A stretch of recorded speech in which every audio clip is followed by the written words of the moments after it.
Hello, Pirate Dave here, and it is time for another Phantom Daily story. This time, Daily Story number 15, The Phantom's Treasure, coming to us from July 14th, 1941. A little bit of a warning ahead of time. This does contain some racially insensitive imagery, particularly in the way the character Timo is depicted. It's a little bit like racial minstrelsy of the time. To recap the previous story, Diana Aviatrix Lost. As the title implies, Diana crash landed in the jungles of Panama on her way back home, where she discovers some old ruins, which leads to a hidden base by a foreign entity heavily implied to be Germans. The Phantom rushes to the area to find out what happened to Diana, and with the help of a local tribe, he discovers the ruins. He uncovers the base himself, but he is taken captive to help build the base, along with local tribes people. Thanks to his kindness, he befriends the local tribespeople who help him escape the base and take down the foreign entity, leading their leader, a man by the name of Big, to rush off into the jungle along with Diana as leverage. Phantom, of course, gives chase. Diana sets the jungle on fire to let the Phantom know where she is, and the Phantom fights Big in this burning jungle as he implores Diana to escape along with her pilot friend, and as they're flying over, watching Big and Phantom do battle, and she sees the burning jungle collapse on them. So she thinks the Phantom is dead yet again. Completely, completely understandable given the circumstances. Thankfully, the Phantom is not dead, and he rushes back to New York. He reunites with Diana in the middle of in the middle of New York. It's very romantic. But while there, a Bandar tribesman by the name of Mowgi comes to America to deliver him a message. The Phantom's treasure has been stolen. Who could have done it? Who could have taken this 400-year-old treasure? Well, that's what we're about to find out. Let's go ahead and get right into it. This is the last PCC and JAL printing that they ever did. So if you've been sick of these printings, this will be the last one that we do. But I personally enjoy them, so it'll be bittersweet. And of course, we get a little bit of a recap. 4 centuries ago, the first Phantom began to gather lost or buried treasure. The treasure increased over the centuries. Legends grew about this fabulous fortune used only to aid victims of oppression and justice. And of course, we get the news that the treasure has been stolen. As the Phantom returns back to Bangala, he rushes through the jungle, running past tribespeople. The Bandar are nervously awaiting his arrival.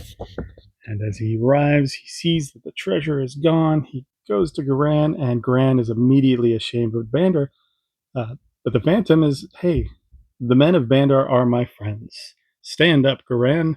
Who has dared to enter the deep woods and steal the Phantom's treasure?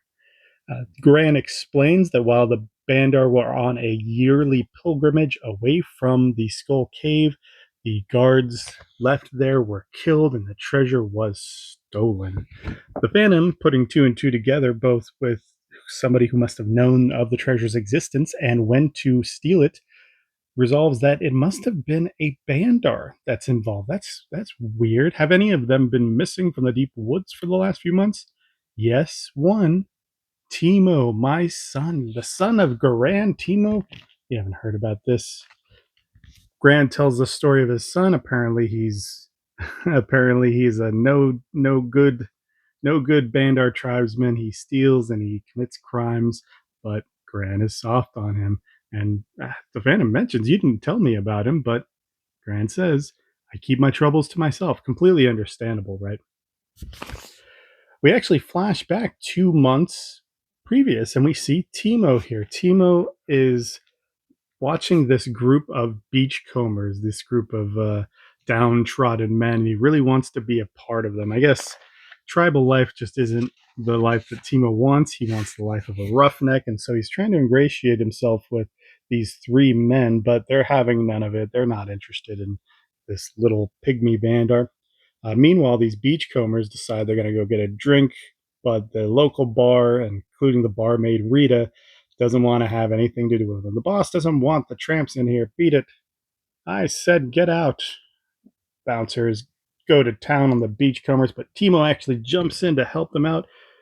It's not enough. The four are kicked out of the bar, and of Of course, the beachcombers still don't want anything to do with Timo, but Timo mentions, "Wait, let me stay with you. I will lead you to more treasure than you ever dreamed of." And Timo tells the story of the Skull Cave. And of course, these three are extremely interested in it. And to prove that he knows what he's talking about, he shows a diamond that he stole from the cave before he left. We start to get names for these three. Well, I'll just go ahead and point them out right now. The leader here is Duke, the sort of clean shaven one in the hat. The big one is Tiny, and the man with the beard is Mike. So, of course, Duke, Tiny, and Mike are all down with the plan to steal the treasure. They take Timo's diamond in order to finance the mules and supplies that they'll need. Duke stops on by to the local bar to flash his new duds for Rita, and that seems to be his impetus for doing all this. He's really infatuated with Rita, and he wants to show her that he's going to make something of himself. He's going to get some money. The four make it to the Skull Cave. They kill the guards, and of course, they see the treasure and they take it all with them. And it's a successful raid, and they are rich. We'll never be able to count it, Tiny. And Timo, I get my share? Here's your share, Timo. I only lit it a minute ago. He's just leaving him with a cigarette butt. That's terrible. And now we're back 2 months later, and now the Phantom ponders the mystery of the missing treasure. So the Phantom doesn't know any of this yet. We're just told this as readers. It's a really interesting way to order the narrative. The Phantom goes pounding off the jungle to investigate who could have stolen his treasure. Meanwhile, back at the town, these beachcombers are talking about how they're going to have all this money. They're going to buy the whole town. But first, Duke is going back to that bar. He's going to show Rita what he's made of now. And of course, he's throwing around some gold. And oh, Duke, darling, I have missed you. Rita's certainly interested in him now. Duke is even going to buy the bar, and the first thing that he does is he fires the bouncers that kicked him out at the beginning of the story, and Rita is just infatuated. Meanwhile, Timo is still fighting for his share. I told you of treasure. I led you to it. Without me, you would have nothing, but you have given me nothing. I want something. And what he gets is a kick out the door on the behind.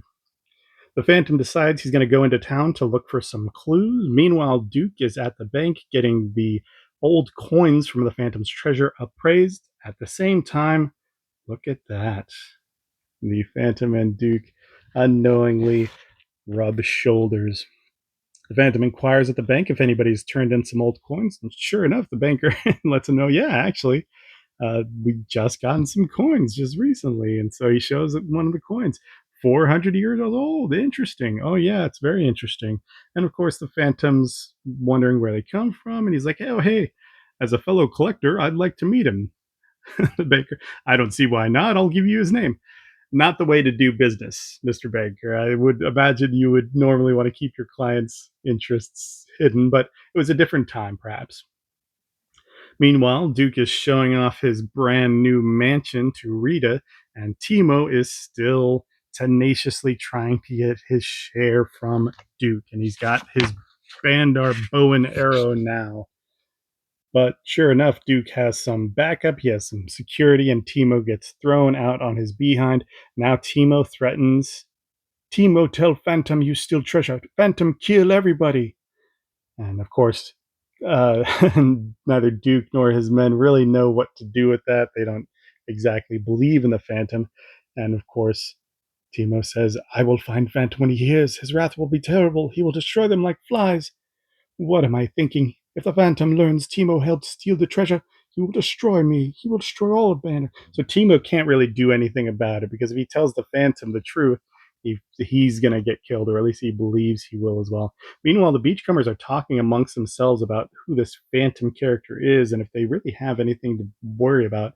Sure enough, at that same time, a man comes to the door looking for Duke. And of course, Duke entertains him, asks him what his business is, a collector of old coins. The man at the bank sent me to you. I understand you're selling your collection. I'd like to examine it. And of course, Duke is not interested in showing his collections, so the gentleman leaves his card in case they want to get in contact with him. And it is a skull. Look at that. I love that.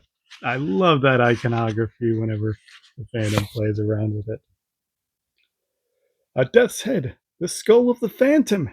Get that guy. The Phantom dives into the bushes. Look at that. What's that skull mean? What's the Phantom? The boys are in the bushes getting him now. We'll soon find out. Nope, they're not in the bushes anymore. Look at him. He's just tossing guys out left and right.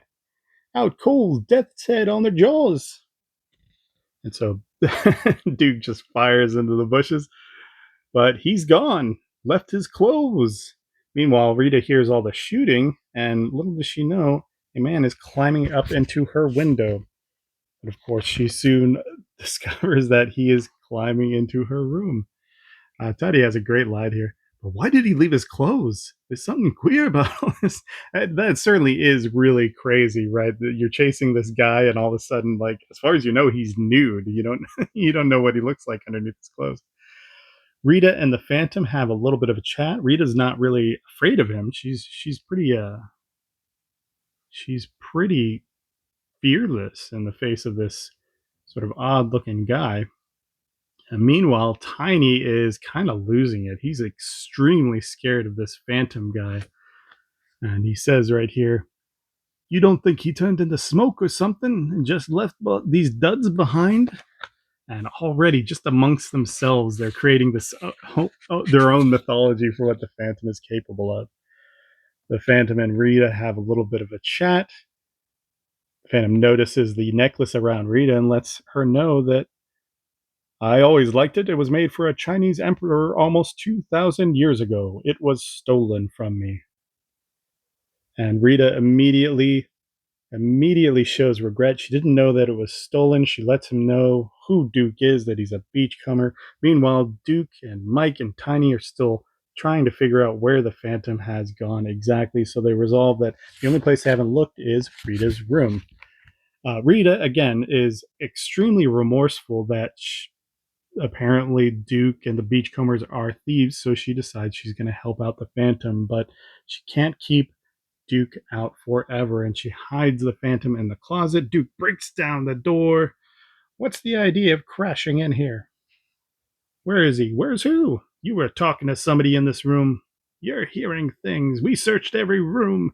And they're just going back to town. The Duke's supposed to be in love with Rita, but immediately he's suspicious of her. Meanwhile, the Phantom, fine thing, hiding behind a woman's skirt. The Phantom, that's not really. We don't really say things like that nowadays, Phantom, but it's understandable. He's a brave man. He wants to be, he wants to face down danger.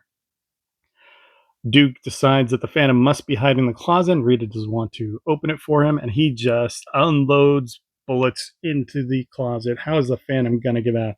So, giving me the double cross, huh? Duke, don't forget things like that. Open the closet and pull out what's left of him, Joe. And you can see it looks like a Phantom jumped up onto the shelf above the closet. Meanwhile, Joe's opening the door, and hey, he's grabbed by the Phantom, and the door slams shut. How horrifying to watch this guy just get snatched into the closet that you think you just killed the man was in there, and the door immediately slams shut. The Phantom quickly interrogates Joe, but Joe's not part of the gang that actually stole the treasure. He's not part of the original three. Meanwhile, Duke lets Tiny know what happened to Joe. He pulled him in. They're both in there. What'll we do? Let's blast that closet. We can't. Joe's in there. And Tiny again is losing. He's a spook. Bullets don't mean nothing to him. He'll turn into a smoke or something. Interestingly, the Phantom overhears Tiny. I think I can get rid of the big fellow in a hurry. Light up a cigarette and don't make a sound. And so immediately the Phantom comes up with this plan to pretend that smoke is coming out of the door, and he's gonna even his odds a bit by running Tiny off. And sure enough, he turned into smoke. Let me out of here. That gets rid of one and leaves two of them. Meanwhile, Mike is getting too close for comfort to inspect what the smoke is, and he takes out Mike and look at him, just launches Joe at Duke and tackles Duke. Meanwhile, the Rita's just incredibly impressed. The Phantom takes Duke up to the roof, and I love this line. I'm taking him along for a little chat. Thanks for your help, Rita. You've been a real pal and a fine lady. And we get this little panel from Rita. He called me a lady. We've been getting a lot of these close-ups in this particular strip, and we'll get a fair few amount of them. But I love this one, the way that Rita is so enamored with the way that the Phantom thinks she's a lady. Meanwhile, Mike and Tiny realize the Phantom's on the roof and they go to shoot at him, but the cops have shown up. They've heard some gunshots and they let them know, well, you better not be shooting anything anymore. They pretend that they're just having target practice. But if we hear any more gunshots, we're coming back. And so they decide they can't shoot the Phantom down from the roof.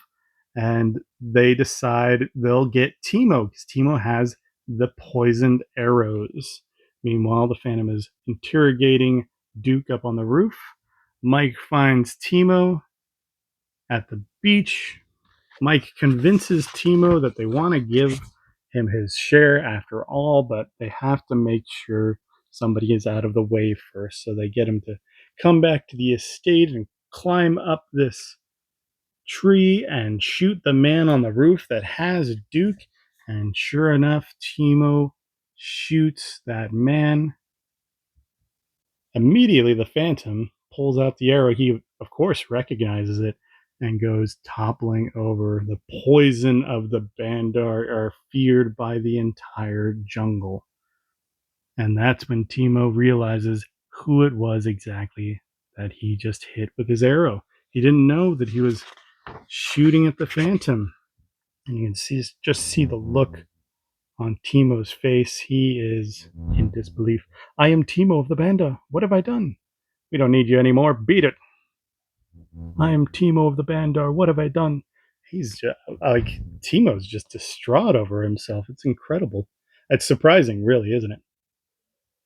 Meanwhile, Duke and the Beachcombers decide to take off from the estate, leave Phantom to die, and looks like they're leaving Rita as well. But thankfully, Duke doesn't do anything worse to her. No, you double-crossed me. I'm letting you off easy, but if you try to follow us, I'll forget how pretty you are. Rita decides she's going to help out the Phantom, and the Phantom is still clinging to life, lets her know to slash open the wound. Now get Timo. My life depends on Timo. And Rita catches up with Timo, who's still lamenting over what he's done.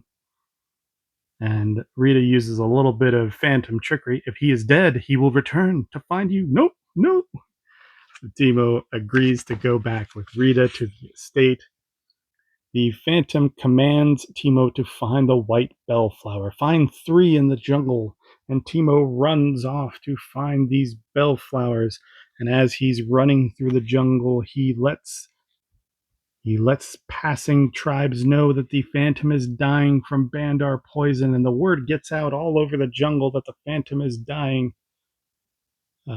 Meanwhile, Phantom commands Devil to go find Timo, bring him here, and Devil runs off to make Timo hop to it. And you can see he's just chasing down. I'm running as fast as I can. Timo returns with the bellflowers. He makes the antidote.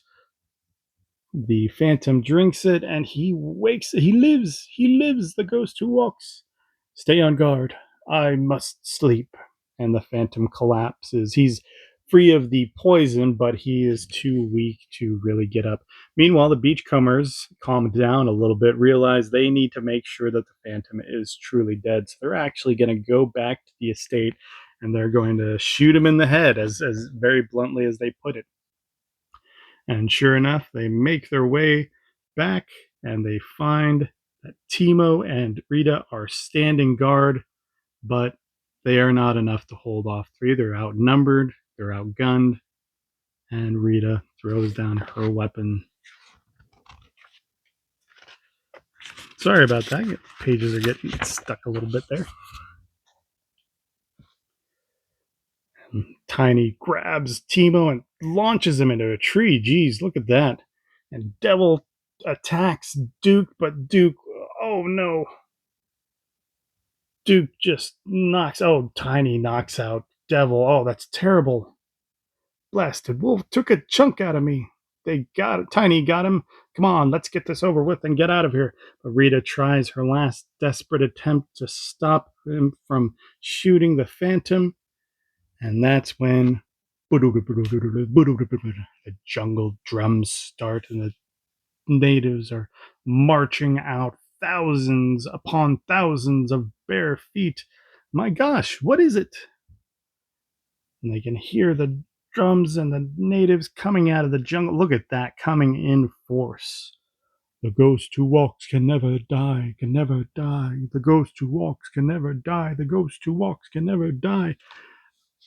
If they haven't been frightened before, they absolutely are scared out of their wits now. And of course, they just start taking off running. And of course, Rita is frightened as well, but she is standing her ground. She doesn't have anything to worry about ultimately. And as the beachcombers are making a run for it, they decide that they're going to get out of Bengala. But before they do, they're going to just take a little bit of the treasure with them to make their way out of the country. And so Duke fills up a few sacks, one share for each of the three men. And meanwhile, the Phantom awakens and moves. The Phantom lives. The watching thousands leap to their feet, shouting and cheering. And the tribes of the jungle are happy that their protector is alive. Meanwhile, the beachcombers are making their way out to a freighter that's just leaving the harbor in order to escape. And as the Phantom wakes up and returns with the Bandar, they, of course, are still ashamed about what happened. My son Timo brought you down with our poisons. My people are filled with shame. We await your punishment, O ghost who walks. I do not blame your tribe for the crime of one of its members, even if the criminal is my son, Timo. And Guran just dresses down Timo and he sentences him. You must die by our laws. You must drink the poison cup of death. And Guran insists that Timo drink the poison cup. Look at that. What a punishment. That's completely understandable, but pretty harsh. But oh no, the Phantom is having none of that. I do not want your death or any man's. You have led a bad life and brought much sorrow to your father and your people. You will go back to the deep woods and spend the rest of your life proving to your father that he has a good son. Promise me that, Timo. I promise, O ghost who walks. And now with Timo dealt with, Phantom turns to Devil, and Devil is in bad shape. He was knocked out by Tiny. Apparently, he has a concussion. He needs some surgery. The Phantom rushes off to find the best surgeon nearby, and he takes him into the jungle and he makes him work on a wolf. You expect me to operate on an animal? Doctor, I must insist that you operate on this animal. A bad concussion, but it will turn out all right. This has been a most unusual experience. And it looks like Devil is good. Look at this. Well, old fella, even if I lose the treasure, it's worth it to see your eyes open again. We get a little bit of resolution. That's nice for Devil, especially since he was such a good boy and such a brave boy. Meanwhile, the Phantom has to find out what happened to the beachcombers, where they've escaped to, and they've already made their way onto a freighter. Some local tribesmen let him know that there's a freighter in the harbor. Leaves soon. If I were Duke and his friends, and if I had 10,000 natives looking for me, I'd be on that freighter right now. And there, gentlemen, is where I think you are. So the Phantom's taking a real risk here, not knowing where they are, but he guesses correctly. And even though the beachcombers think they've made their escape, the Phantom is actually on their trail.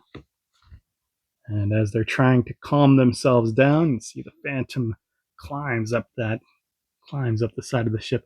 But it looks like Mike saw something. I saw something swinging there. I saw the Phantom swinging on that rope. Nothing but seaweed on that rope. I swear to me that he's dead. He's dead as a cold herring. And of course, they are kind of losing it. Meanwhile, the Phantom learns about the beachcombers. I'm sorry, the captain of the ship learns that these beachcombers have boarded their ship in the harbor. They don't have any tickets to be on board, just three burlap sacks. And the captain actually puts it together pretty well. I've an idea about the contents of those sacks are interesting. I'll wait until we're out a few days before I investigate. So he's already got his nose on something going on with these beachcombers. Meanwhile, Mike and Duke are still on board, and Mike's still seeing things. I seen him. I seen him again. Sure enough, he did see him, but Duke is less skeptical. They whatever's behind there, come out, and it's just, just see a little cat. I think that's the first time we've seen a cat illustrated by Ray Moore. That's interesting. That's what you've seen, a cat. And of course, Tiny is back at their room guarding these three sacks of treasure, but the Phantom has located him. And while Tiny is distracted by this porter trying to get money, Tiny lets this porter know to go see Duke. He'll take care of the money. And the Phantom decides he's going to see what's up about the captain. Maybe the captain will help him out. So he sneaks up to the captain, and he overhears, bragged how rich they were, eh? Those three interest me more and more. 3 men and 3 sacks. Purser, what do you suppose these 3 men are guarding in their cabin? That's none of my business, sir. The Home Office doesn't know those men are on the ship. They have no tickets. They came aboard in the harbor. Interesting. And the Phantom realizes that Captain is getting ideas. He's a real buccaneer. No point talking about him. He's going to have to take care of the beachcombers by himself. He gets a harpoon and he bends the end of it. And he distracts Tiny with a knock on the door. While Tiny's answering the door, he reaches into the window and he grabs one of the sacks. Tiny turns back and one of the sacks is gone. Duke, Mike, that's Tiny yelling. Sounds like trouble. And of course, Tiny lets him know that mysteriously one of the bags of treasure is now missing. As crazy as that sound, Duke immediately doesn't believe him. Look at that. Mike pulls out a knife and sticks it to Tiny's gut. Talk about talk about friendship, huh? And meanwhile, as the three are arguing, the Phantom reaches in and he grabs another one of the sacks. And when Mike turns around, he sees that one sack is gone. He immediately calls the guys back. It was here only 5 seconds ago. What are you two guys trying to pull on me? Oh man, I can imagine you got thinking that you're going crazy, right? And of course, a fight breaks out amongst Mike and Duke. Duke pulls out a gun and he's like, "You guys better start explaining it. Hand him over. By the time I count to 3, or I'll kill you both right in this cabin. 1, 2." And a card falls through the window. A piece of paper. 3 are perplexed by what it could be. It's the Death's Head once again. A great little callback to when they got that calling card earlier in the story. And they realize the Phantom has been messing with them and the Phantom's on the ship. It's a really great move here, right? The Phantom reveals himself early, of course, but he didn't really have a choice. If the alternative was Duke killing these men, he wasn't going to let Duke shoot Tiny or Mike. So, a very interesting decision. And so Duke resolves that they have to search the ship, and in order to do that, they're going to need the help of the captain. And so they go to the captain with the one sack that they have left. They offer him half of what's in the sack if they'll help him flush out the Phantom from the ship. And of course, this just confirms the captain's suspicions all along that they have this treasure.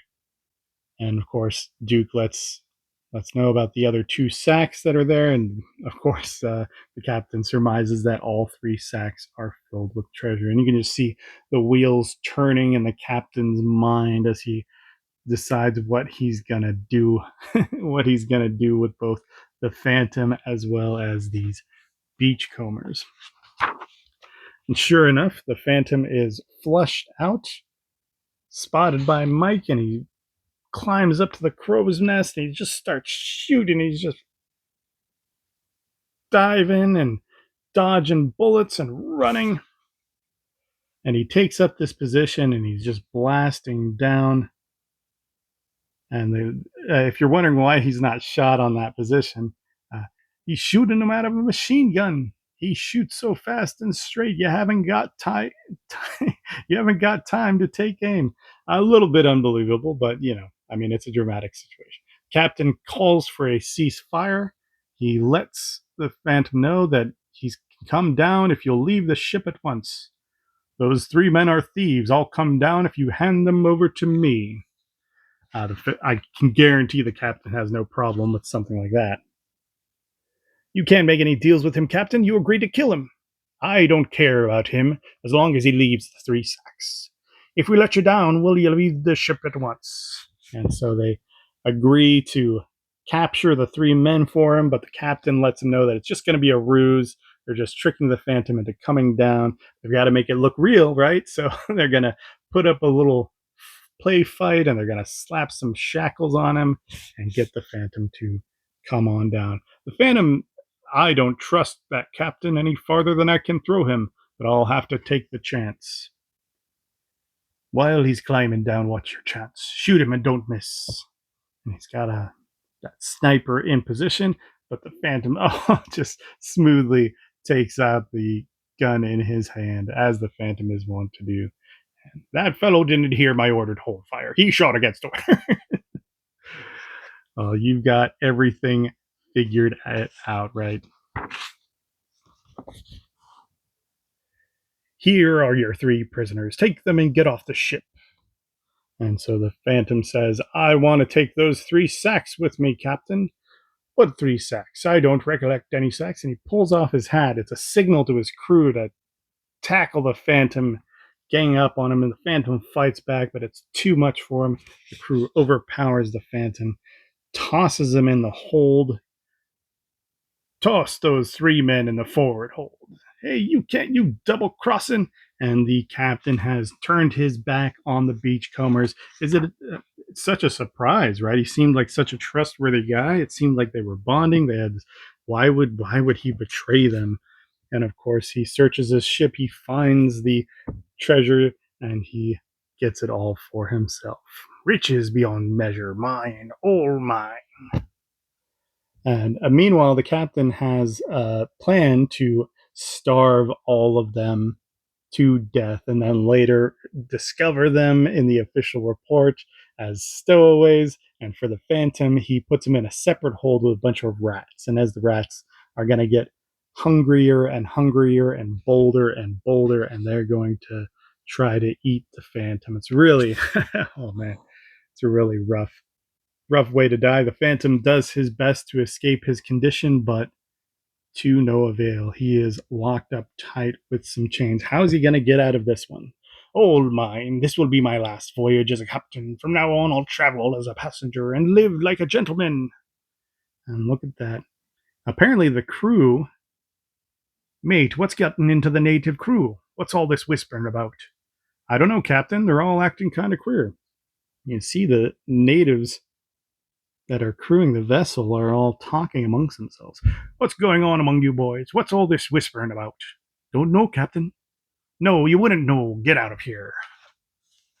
Apparently, something's brewing among the native crew. And look, the ghost who walks is on the ship. They've gotten word that the Phantom, Lord of the Jungle, he is held prisoner. The giver of the jungle law and the jungle peace is in the hold a prisoner. Whispers. What are they whispering about? They're driving me crazy. And the native crew has discovered that the Phantom is aboard and he's held prisoner. And it looks like they've gone into action. They take out one of the officers. They quickly get into the hold. They meet up. We have come, O ghost who walks. We come to free you. You are brave and an honor to the jungle. I am proud of you. They help the Phantom escape. And meanwhile, the captain tries to rally his crew because he knows the Phantom's escaped, but the captain has locked the barn door too late. And the Phantom just grabs him by the neck. You double crossed everyone on sight, Captain. It's only fair that your crew boys should double cross you by freeing me. That is very poetic, isn't it? Captain yells for some help, but the natives are on the Phantom's side and they help take out the crew members. Captain gets a wallop on the jaw for good measure. Sure enough, the Phantom has taken over the ship. Meanwhile, the beachcombers are still locked in the hold, but the Phantom lets them know that he has revealed them. He has taken over the ship and he is bringing them into justice. Who's he signaling to, Duke? Them savages. He's going to hand us over. Soon as jawmen tell you what think of you. And so the Phantom gives Duke an ultimatum because he still doesn't know where the Phantom's treasure is. If he doesn't tell him, he's going to hand him over to the pygmies. But if he does tell him, he'll hand him over to the a little bit of insensitive, the white law. But of course, the the town authorities, I'm sure. That's a great choice. But don't forget, if I don't talk, you'll never find your treasure. You have your choice. Oh, look at the Bandar are not happy. I'll show you where the treasure is. Hand us over to the white law, but keep those little mutts away from me. Show the Phantom the hiding place of the Phantom's treasure, and the treasure hunt is over. Meanwhile, the Phantom leads the beachcombers as well as that shifty captain to the local authorities, and they are locked behind bars. And we get one last interaction between Rita and Duke. I heard you were here, Duke. You look natural behind bars. You know, Duke, before you stole that treasure when you were just a beachcomber, I kinda liked you. Huh, now ain't that a laugh? I just stole that treasure so I'd be rich. So you look at me twice, Rita. With good behavior, I'll be out in 20 years. Will you wait for me? Duke, some guys are worth waiting 120 years, but you're not one of them. Oh. Meanwhile, Rita and the Phantom get a last goodbye. I, thanks, Rita. You helped me out of a tight spot. I'll never forget you. I don't want you to. I mean, I'm sort of footloose. I know this isn't leap year, but I'm sorry, Rita. Is it another girl? Yes, and now goodbye. If you ever need help, let me know. Why is it that the men you don't want are a dime a dozen, and the one you do want always has another girl? Meanwhile, the Bandar take the Phantom's treasure back to the Skull Cave. Devil is all better, and the Phantom and Devil rejoice. The Phantom's legacy is returned to its rightful place, and the treasure is home once again. All's well that ends well. The Phantom's treasure has been restored. This is a very interesting story, right? Because we don't get really a character arc with the Phantom. The Phantom is who he is at the beginning of the story as he is at the end. But we get three separate character arcs with Timo, with Duke, and with Rita, and three really interesting ones, right? Because Timo is just longing for this, I guess, more interesting, hardened life than a jungle tribesman offers. Duke, of course, he just wants that monetary acceptance, and he wants Rita as well, right? And Rita, I mean, in many ways, Rita's just looking for a man to take care of her, right? But uh, Timo and Rita, what makes them interesting is that they're not willing to betray certain parts of it. Once Timo realizes that he's shot the Phantom, he immediately regrets it. He doesn't embrace it or anything like that. He's not proud of it. He's immediately remorseful, and that helps him turn a new leaf. He's taken it too far. Rita, meanwhile, when she's confronted with the fact that Duke and the Beachcombers have stolen their wealth, she immediately wants no part of it. That's too much for her. Obviously, she wants a man to take care of her, but she doesn't want to be caught up with a criminal or anything like that. Um, Duke, meanwhile, by the end of that story, he realizes like all he really wanted was Rita, and of course, he might have gotten opportunities to convince her to come along with him at certain points because he rejects her right when he realizes that she double crossed him. But again, that's probably something that was just very hurtful to him for this person that he was so infatuated with, and really was the impetus for him pursuing this treasure hunt and this treasure heist and all that. It's just a really interesting three character study there, with the Phantom being the catalyst for that story being told. And it might be a little bit corny, but in many ways, the real Phantom's treasure are the relationships that you build and the people that meet that help you bring about justice in many ways, right? That line that the Phantom has when the devil is okay after he wakes up from the surgery, that even if he's lost the treasure, it's worth it to see Devil, awaken. The story really isn't about the Phantom's treasure, of course. The Phantom's treasure is just a MacGuffin. It's just a reason for the Phantom to go on this journey, and really for us as readers to experience the character stories of Timo, of Rita, and of Duke.